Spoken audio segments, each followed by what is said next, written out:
Hi there, I'm Patty Miller. I'm the wound care nurse for the Copper Queen Hospital, and today I'm here to demonstrate how to accurately measure and photograph wounds.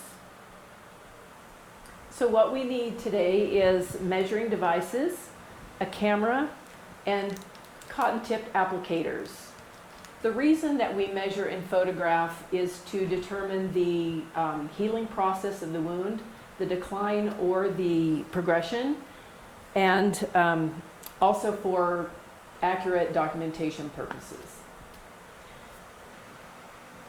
So we'll be measuring the length, the width, the depth, undermining, and tunneling. Length is always going to be from head to toe, or 12 to 6. Width is always going to be side to side, or 3 o'clock to 9 o'clock. The depth is always going to be the deepest part of the wound.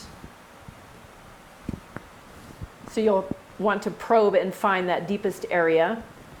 And then, as you can see, there's undermining here, where there's a lip on the inside of the wound bed. And then tunneling occurs where there's a deeper, more narrow sinus tract that's, you may not be able to see, and so you'll need to measure that.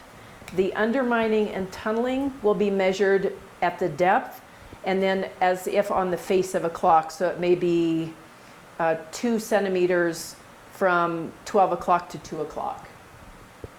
And the same with the tunneling, it will be the depth, which is 2 centimeters at basically 7 o'clock.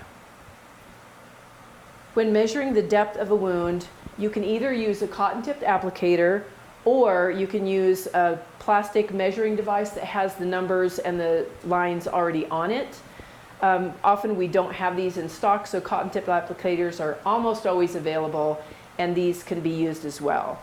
So you will want to, again, probe the depth of the wound and find the deepest area and slide your fingers down to where it meets the level of the skin. And then you're going to hold that up next to your measuring device to determine the depth of the wound. So here we have about 2.2 centimeters.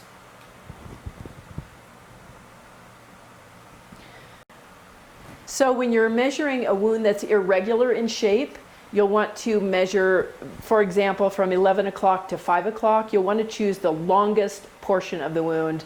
And the same with the width. You will want to choose the widest section. Some wounds will be more narrow in areas and wider in other areas, so you will want to choose the widest area for your measurement.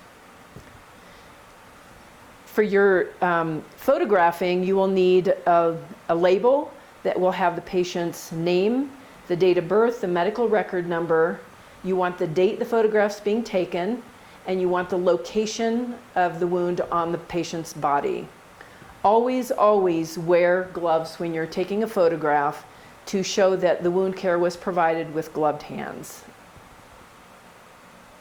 When you're photographing, we need a photograph of the width of the wound. So you'll want to hold it so the label can be read in the photograph, and then you'll want to photograph it with the label held measuring the length of the wound.